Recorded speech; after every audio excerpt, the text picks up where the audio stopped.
Dios, en esta mañana te damos gracias en el nombre de nuestro Señor y Salvador Jesucristo por tu palabra, por la libertad que tenemos de leer la Biblia, de escucharla, de meditarla y sobre todo el gozo de ponerla por obra.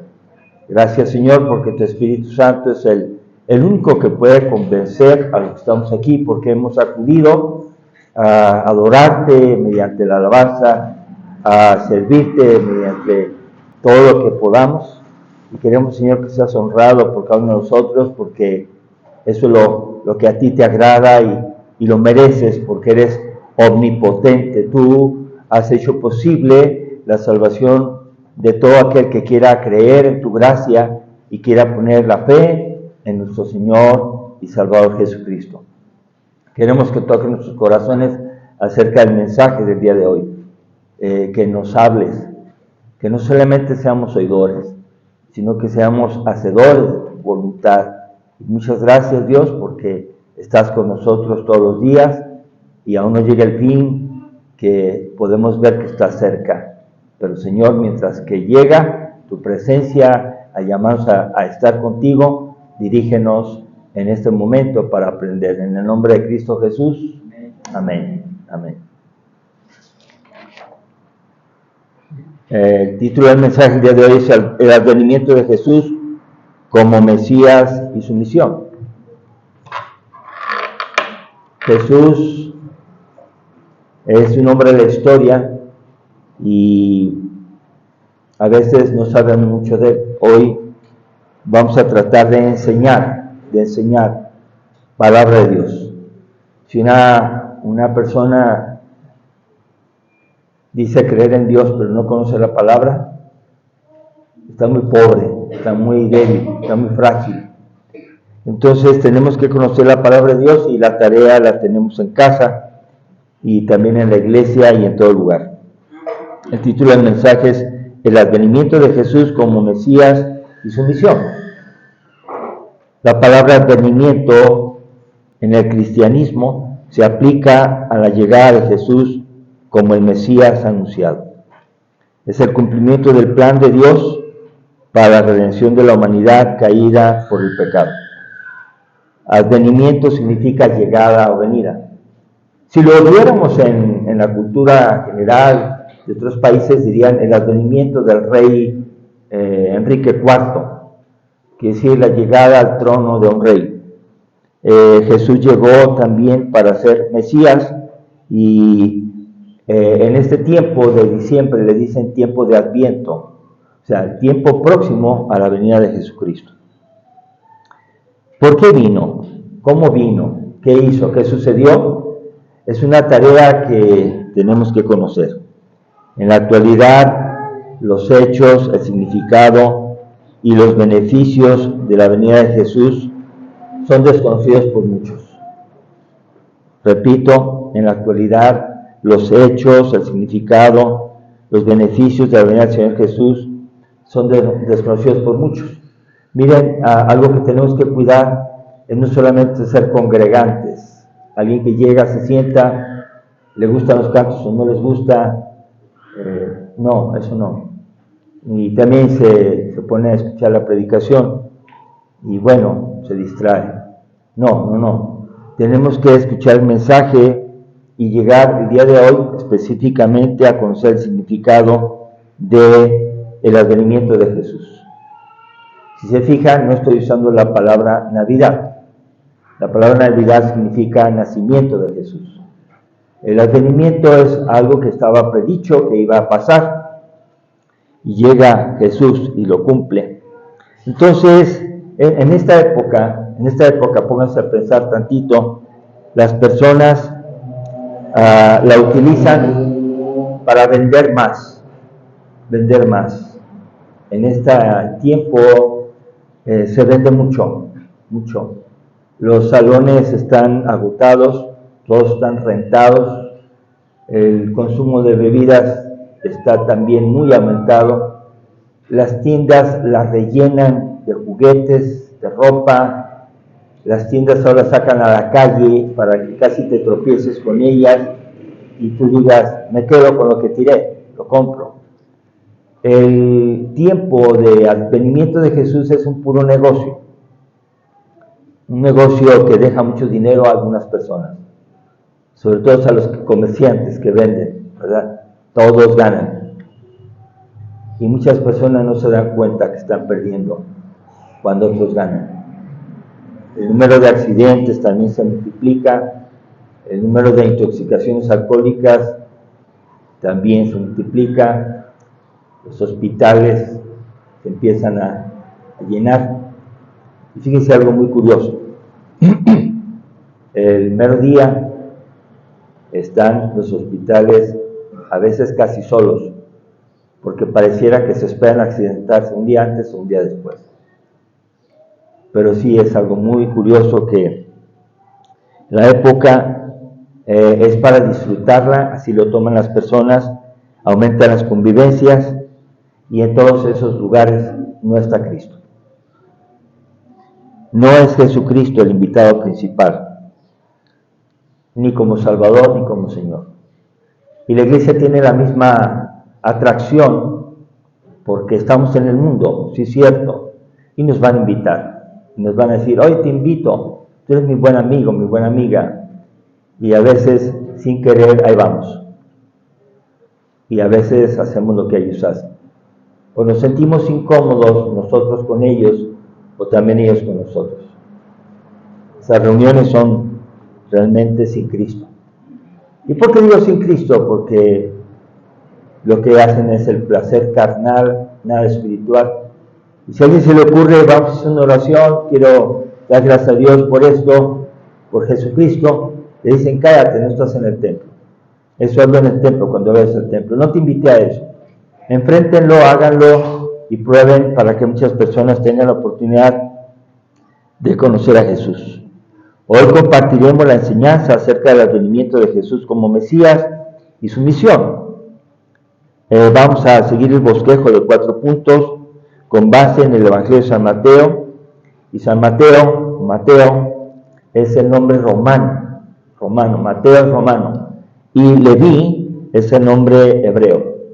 Entonces, algunos ven que Mateo estaba sentado al banco de los tributos y cobrando impuestos, y otros dicen que Leví es el mismo, la misma persona, solamente que cambia su nombre por el idioma que usan.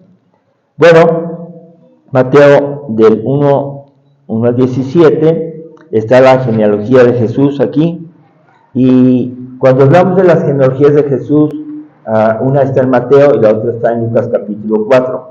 La genealogía de Mateo es para demostrar a los judíos que Jesús viene de una linaje real, de reyes. Mateo entonces está dirigido a los judíos para que se convenzan que Jesús, el que está naciendo o el que va a nacer, viene de una línea real, y toma en base a la genealogía de José. El Evangelio de Lucas toma en cuenta a la genealogía de María. Y bueno, lo que pasa es que los dos, tanto José como María, descienden de la linaje del rey David. Y algo que tal vez podemos observar en esta descendencia, capítulo 1, del 1 al 17, es que, hay divisiones que resumen en el capítulo, verso 17, dice, de manera que todas las generaciones desde Abraham hasta David, son 14, desde David hasta la deportación a Babilonia, 14, y desde la deportación de Babilonia hasta Cristo, son 14. Podemos ver nosotros aquí cómo el escritor tiene el interés de que todos nos demos cuenta de que Jesús no es alguien así nomás, alguien que llegó y se paró y dijo, yo soy el Mesías. No, tiene toda una descendencia. En la cultura judía, para conocer a un hombre, se revisa su genealogía, para conocer sus antepasados. Nosotros en México le hacemos así, o le hacíamos así. Ahora ya casi no. Llegaba una persona a buscar a fulano de tal y no lo encontraba, sobre todo si era un joven. Pero decía, bueno, ¿a quién andas buscando? A tal persona. Y le decían, ¿de quién es hijo? ¿Verdad? ¿De quién es hijo? Es hijo de fulano y sultana. Ah, ¿y de quién más? O sea, ¿quiénes son sus parientes? Ahora nosotros queremos conocer a una persona y la conocemos a través de sus padres o sus abuelos, ¿no? Sí, ¿se han escuchado eso? ¿De quién es hijo? Ah, fulano. Sí, ya sé quién es. Y entonces los judíos hacían esto para conocer a los antepasados en este caso de José. Jesús es descendiente de la línea real hebrea, empezando por Abraham, luego sigue con David y concluye con José. José estaba comprometido a matrimonio con María. Entonces, Abraham, ustedes pueden saber que es el padre de la fe y es el fundador o el que Dios usó para que fuera el fundador del judaísmo, ¿verdad? De la religión judía. Y en el libro de Génesis, capítulo 12, dice que en él serán benditas todas las naciones de la tierra. Que el mensaje de bienestar, de salud, de redención de la humanidad total, de todas las familias, iban a ser a través de la fe en Jesucristo, a través de Abraham. Entonces ahí todavía no se conocía a Jesucristo, pero sí se conocía a Abraham y él es el primero. Y luego David llega a recibir la promesa de que en su descendencia tendrá el linaje de el Salvador nuestro. O sea, por eso en la lectura que hicimos dice aquí que es hijo de David. Dice José, hijo de David, y la descendencia real entonces sigue apareciendo ahí.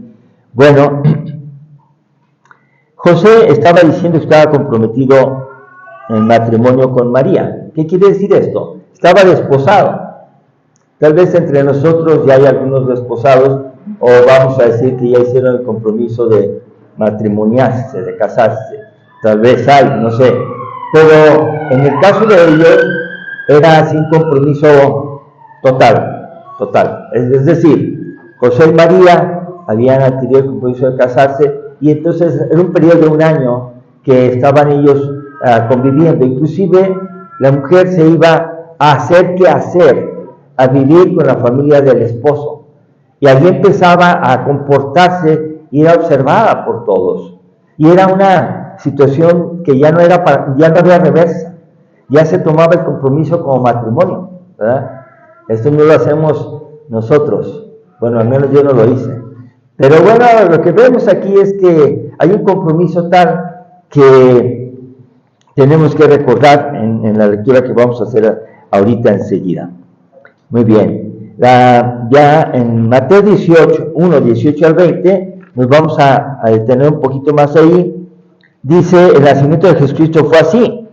Estando desposada María, su madre, con José, antes que se juntasen, halló que había concebido del Espíritu Santo.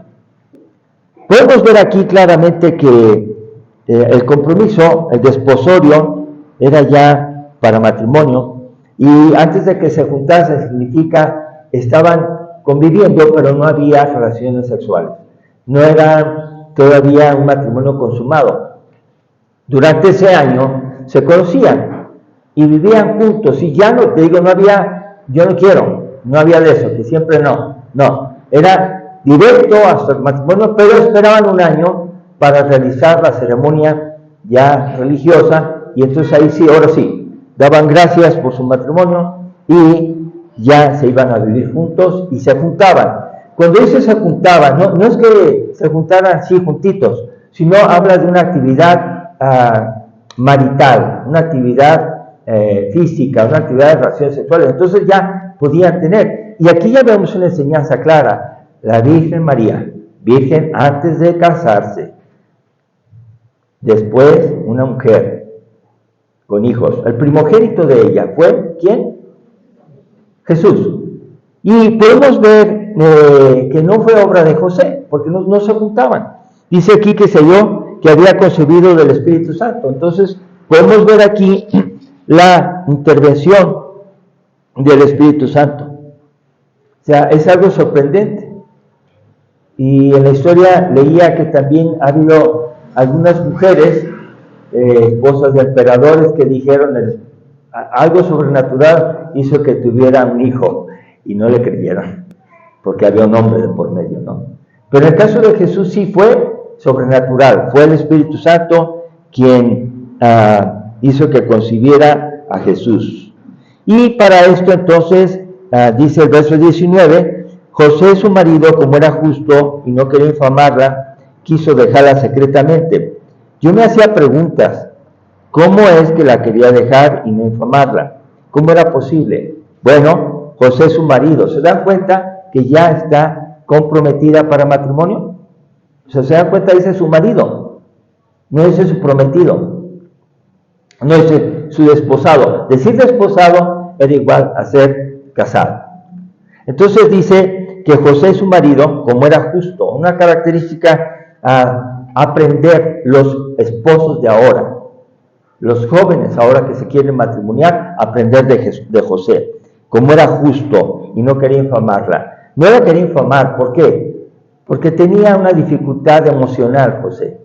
José se entera que, o vamos, se le nota. ¿Cómo se le nota a una mujer que está embarazada? Pues no solamente es el crecimiento de la barriguita, no, sino que empiezan a tener mareos, empiezan a tener náuseas y vómito, y no pueden comer.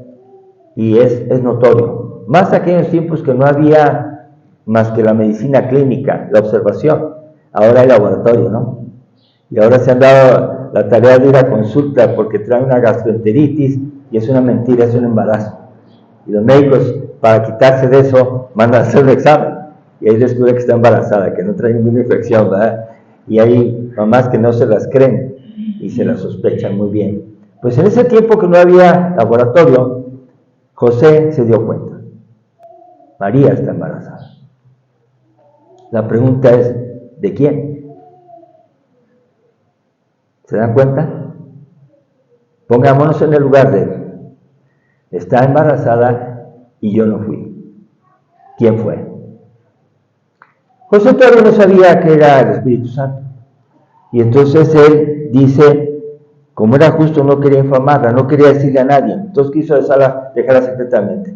Como ya le dijo su marido, allí había que ir con 2 testigos de manera muy discreta, y que en ese momento, para que no declararla públicamente, esta mujer salió embarazada y es mi esposa.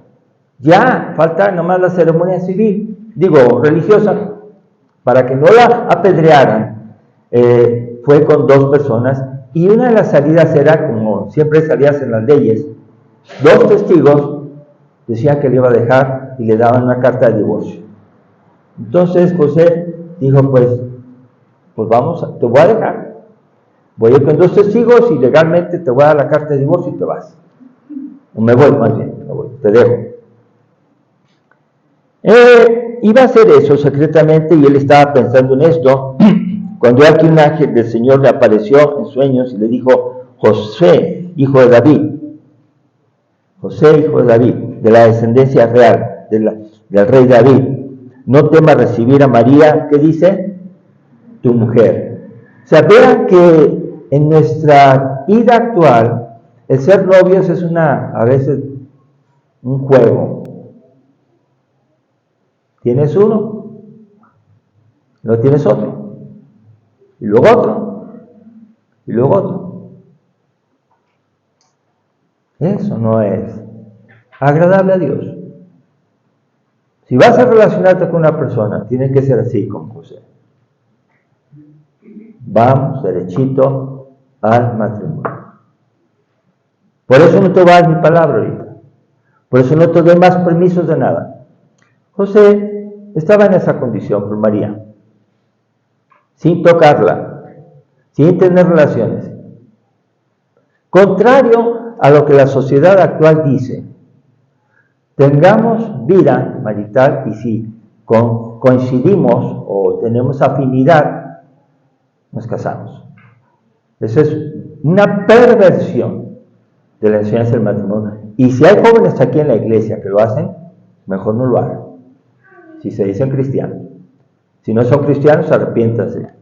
Mientras que se arrepienten, ganan lo que quieran. Porque los fornicarios no van a ir al reino de los cielos. O sea, ustedes ya saben. Pero lo que quiero decir aquí, que José debe ser admirado porque él tiene la decisión de no lastimar a su mujer, de que no le pase nada. El ángel le habla y le dice lo que en ella es engendrado el Espíritu Santo es: y dará a luz un hijo, y llamará su nombre Jesús, porque salvará él a su pueblo de sus pecados. Y todo eso aconteció para que se cumpliese lo dicho por el Señor, por medio del profeta, cuando dijo: he aquí, una virgen concebirá y dará a luz un hijo, y llamará su nombre Manuel, que traducido es Dios con nosotros. Cuando Dios interviene en esos versículos 18 y 20, ya vimos que fue el Espíritu Santo. En Isaías 7:14, como varios siglos antes, creo que son 700 años antes, Isaías había dicho en profecía: por tanto, he aquí, el Señor mismo os dará señal, he aquí que la Virgen concebirá y dará un hijo, y llamará su nombre Manuel. Esa profecía estaba dicho por el profeta, porque Dios le había inspirado para que lo dijera. Tal vez en otra situación, y cuando lo dijo, nadie lo entendió. Pero Mateo, Leví, había entendido lo que decía Isaías, porque ellos leían la Biblia, no la Biblia, los rollos del Antiguo Testamento, y él leyó y recordó. Dijo: mira, lo que dice en Isaías 7:14 se cumple en Jesús, se cumple en María, ¿verdad? Dice ahí, esto es lo que sucedió. Bueno, ¿cuándo se cumple? También es otra cosa que aprender en la iglesia para todos nosotros en todos los aspectos de la vida. Gálatas 4:4, el cumplimiento del nacimiento de Jesús, o de que se engendra Jesús por el Espíritu Santo, debe ser cuando llegó el tiempo de Dios. Cuando vino el cumplimiento del tiempo. En el tiempo de Dios suceden las cosas. Bueno, tenemos que pensar, hacer la voluntad de Dios en el tiempo de Dios. Porque a veces Dios quiere que hagamos algo, pero dice: espérame tantito. Y uno se desespera, y uno quiere hacer las cosas rápido, ¿no? Dios ha querido que nos casemos, la mayoría. Va a haber algunos que nunca se quieren casar, ni sienten nada por casarse. Está bien. Dios permite eso, que haya personas que nunca se quieran casar. Pero cuando se quiere casar, tiene que esperar el tiempo. ¿Cuándo van a hacer su primer hijo? Esperen el tiempo, todo en el tiempo de Dios. Y aquí lo que sucede es que nació Jesús en el tiempo de Dios. Más bien, se engendró Jesús en el tiempo de Dios. Y Mateo 19 al 22, que ya leímos, podemos ver que la actitud de José. ¿Qué hace José? Pues ya lo comentamos. El embarazo se hace evidente. José está comprometido. Significa que están comprometidos en la cultura judía. Ya era esposo. Solo faltaba la ceremonia final que se realizaba al año. Y causa desconcierto en su vida. Pero desea salvarla de la acusación de adulterio y piensa dejarla secretamente, dándole cartas de divorcio solo con 2 testigos, como se usaba. Pues ya vimos que Dios le aclara el misterio del embarazo de María, y la actitud de José es obedecer. Dice ahí que recibe a tu mujer, recíbela, no la dejes, ¿verdad? No la dejes. Y él, dice el verso 24, despertando a José del sueño, hizo como el ángel del Señor le había mandado y recibió a su mujer. Se acabó la idea de dejar a María. Se acabó el temor de que fuera de otro. Fíjense la actitud de José, una actitud creyente. José era judío, de linaje, pues. Y quisiéramos que todos nosotros, cuando Jesús dice algo, cuando la palabra de Dios dice algo, pues le creamos. José dijo: está bien, y la recibe, ¿verdad? Continúan y se consolida futuramente el matrimonio. Muy bien. Mateo 1, 21 y 23 va a ser la parte al final de este mensaje, la cuarta parte, y dice aquí que Jesús significa Salvador. La palabra Jesús tiene un significado. ¿Cuál es? Salvador. ¿Su misión cuál es? Jesús vino para ser el Salvador de su pueblo. Juan 1, 11 y 12. Y en Juan 1, 11 y 12 el evangelista aclara, mira, a los suyos vino, pero los judíos no lo recibieron. Pero a todos los que no son judíos, a todos los que creyeron en su nombre, los recibieron y creyeron en su nombre, les dio la potestad de ser hechos hijos de Dios. Entonces allí es la ventana de oportunidad que nosotros tuvimos por la gracia de Dios. Y no es que lo haya inventado ese día. No, es que Dios había dicho a Abraham, en ti serán benditas, ¿cuántas familias de la tierra? Todas. Pero los judíos se habían encerrado en ellos mismos, y hay que tener cuidado, porque a veces los cristianos somos muy felices con nuestro cristianismo, pero no compartimos el evangelio para que otros crean. Los judíos así estaban. Solo ellos. Los demás usaban una palabra muy fea para los que no eran judíos. ¿Saben cómo les decían? Perros gentiles. Ofendían a los que no eran de ellos. ¿Y cómo se sabía que era de ellos? Pues por el orgullo de la circuncisión. Circuncidado al octavo día, con barba, con adornos aquí del pelo que se le dejaba, guardando el día de reposo. Tenía un orgullo tremendo, pero no querían la salvación de todos los pueblos. Los tenían por inmundos y los toleraban. Cuando dicen, yo me quiero hacer judío, bueno, vente, acércate allá en la orillita y escucha lo que vamos a leer. Fíjense nada más cómo eran. Cuando Jesús viene, esos mismos que creían en el Mesías no le creen a Él, no lo reciben, porque Él dice, la vida es diferente a la que ustedes están viviendo. Ustedes están mal. Hay muchas enseñanzas en eso, pero no lo quieren. Entonces aquí vemos que la misión de Jesús es salvar a su pueblo, y su pueblo lo rechaza, pero su salvación se abre hasta nosotros. Jesús es el ungido de Dios para ser el único salvador de todos. ¿Qué quiere decir ungido? Aquel que Dios llamaba tenía que ser públicamente reconocido y le derramaban aceite de la cabeza que bajaba por la barba hasta los pies. Entonces públicamente decían, Él es el ungido, el que se derramó aceite, y eso lo hacía generalmente un profeta. Y ese era el que iba a gobernar el pueblo de Israel. Y tenían todos que guardarle respeto porque así era, Dios lo había puesto. Y cuando dice, este es el ungido de Dios, ningún sacerdote humano, nadie, ningún profeta, a él lo ungió. ¿Es ungido de quién? De Dios directamente. Y cuando dice la palabra ungido, se dice en dos idiomas. Por eso entendemos que dicen el Cristo. Cristo significa ungido en griego. Y en hebreo se le llama Mesías.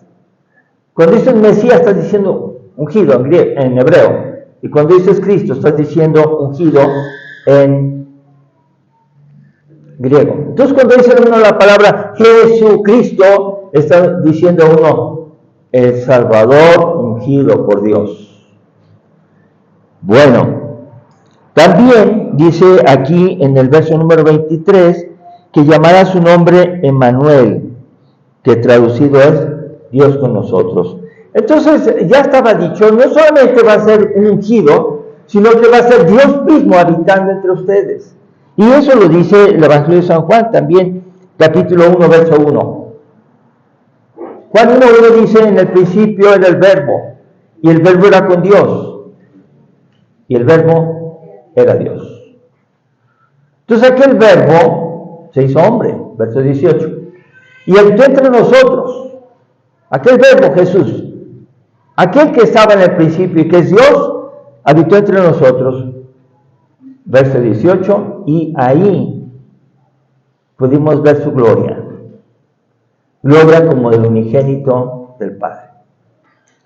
Entonces, cuando estamos hablando del advenimiento de Jesús en esta época, ¿qué tenemos que ver, hermanos? A Jesús como Rey, a Jesús como ungido, a Jesús como el Salvador nuestro.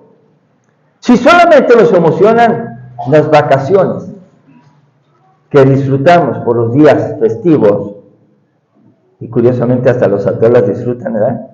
Les han dicho, si eres ateo, vete a trabajar. Este día se lo dan a los que creen en Jesús y tú eres ateo. No, también se van al de vacaciones. Qué curioso, ¿no?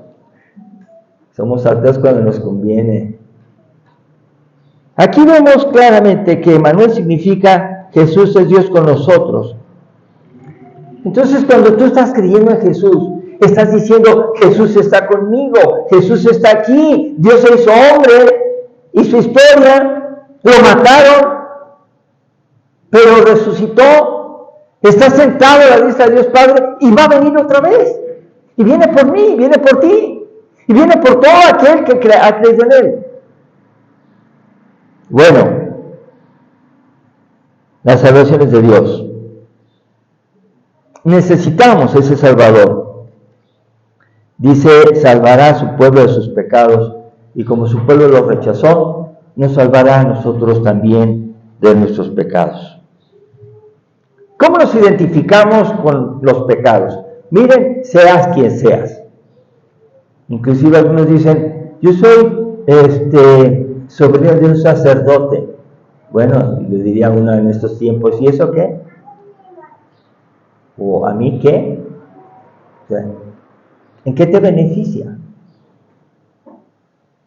La salvación es por ser hijo de alguien. La salvación es porque tú seas hijo del pastor, seas hijo del hermano fiel, de la hermana fiel. ¡No! La salvación te va a beneficiar cuando tú conozcas a Jesús como tu Señor y tu Salvador personal, que lo aceptes y que lo obedezcas como José lo obedeció. Imagínense lo que le implicó a José. Saber que había un hijo que no era su hijo. Y creer que Jesús era engendrado en María, su esposa, por obra del Espíritu Santo. Imagínense lo que le costó. Y lo aceptó. Jesús, en Romanos 6:23, dice, mas Dios muestra su amor para con nosotros, en que siendo aún pecadores, ¿qué dice? Cristo murió por nosotros. O sea, nosotros estábamos en pecado totalmente. Entonces, no hay salvación para aquel que se siente bien.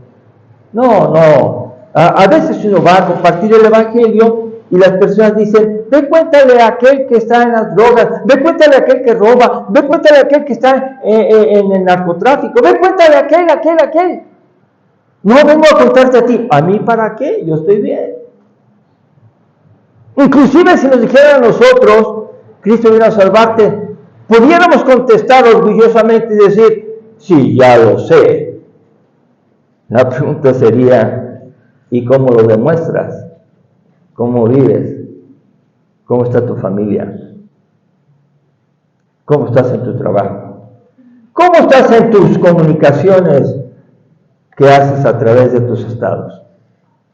Y digo esto porque es la forma moderna de decir quién soy yo. Antes eran las genealogías, ahora no importan. Ahora es quién eres y qué enseñas. Eso eres. Que no enseña no vende.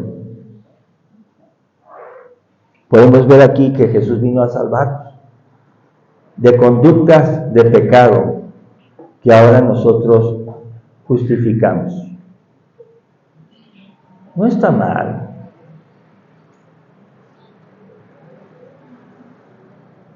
Todo cuesta, hermanos. Pero las personas están aprovechándose de los que no leen la Biblia, de los que no piensan, de los que ponen su brazo para que lo tatúen. Les van a cobrar. No es necesario para que seas feliz. ¿Por qué lo haces?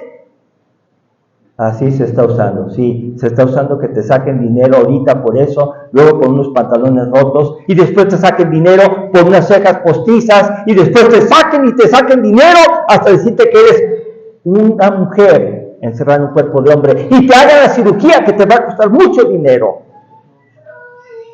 ¿Cuántas mentiras hay que cuestan? Y que las gentes pagan. Por ellos vino Cristo, pero también por nosotros, hermanos. Que tristemente algunos siendo cristianos hacen eso todavía. ¿Se dan cuenta, hermanos, la necesidad de la unidad de Jesucristo? ¿Se dan cuenta de su misión? ¿A qué vino Cristo? No vino para que seamos los mismos. Si a mí me ven como objeto de compra, yo le digo, no participo. Yo creo en Jesús, estoy completo en Él. No me falta ni un arete en ningún lado. Soy feliz con Él. Hermanos, tristemente, todo lo que se hace se paga.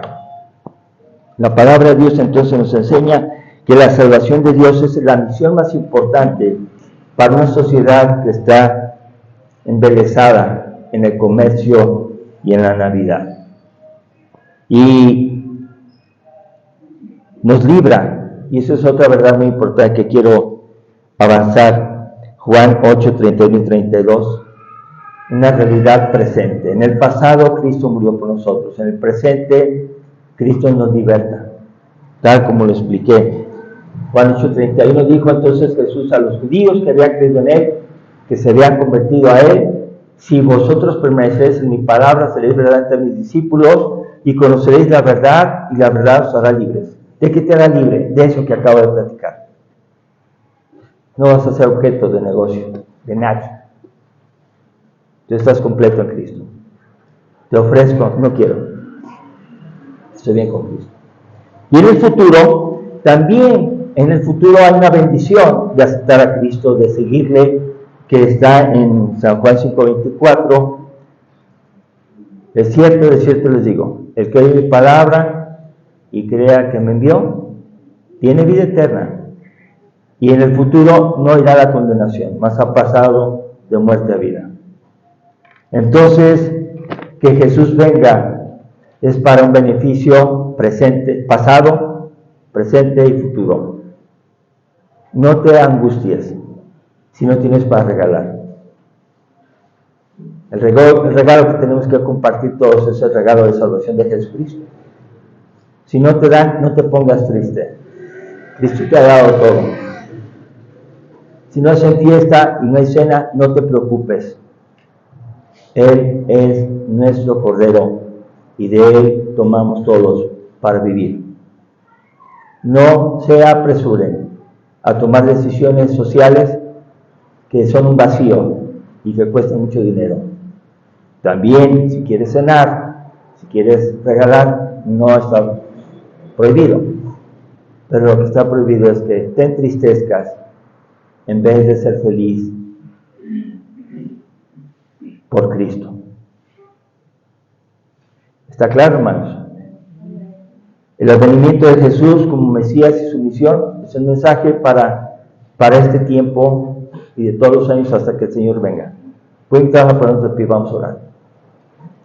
Señor Dios, te damos gracias en esta mañana por tu palabra, Señor, por el deseo que tienes de ayudarnos a nosotros a no solamente tener salvación, sino ser libres de todas las ataduras del pecado que de muchísimas formas nos quieren atrapar y que causan tristeza, que causan enojo, que causan ira, que causan ansiedad. No queremos eso, Señor. Queremos hacer tu voluntad. Queremos disfrutar la vida en Cristo que tenemos contigo, y una vida nueva donde hay amor, gozo, paz, paciencia, fe, bondad, benignidad, templanza, mansedumbre, y que nada puede evitarlo, nada es más que eso. Te pedimos, Dios, que nos lleves a casa siempre pensando en leer tu palabra, en vivirla, y Señor, perdónanos en aquellas cosas que hemos hecho que a ti no te agradan, que lo hicimos tal vez mucho tiempo, pero el día de hoy vamos a tomar el compromiso de hacer tu voluntad más que la nuestra. Te damos gracias por tu misericordia, Dios, en Jesucristo para cada uno de nosotros. Amén. Amén. Puedes sentar.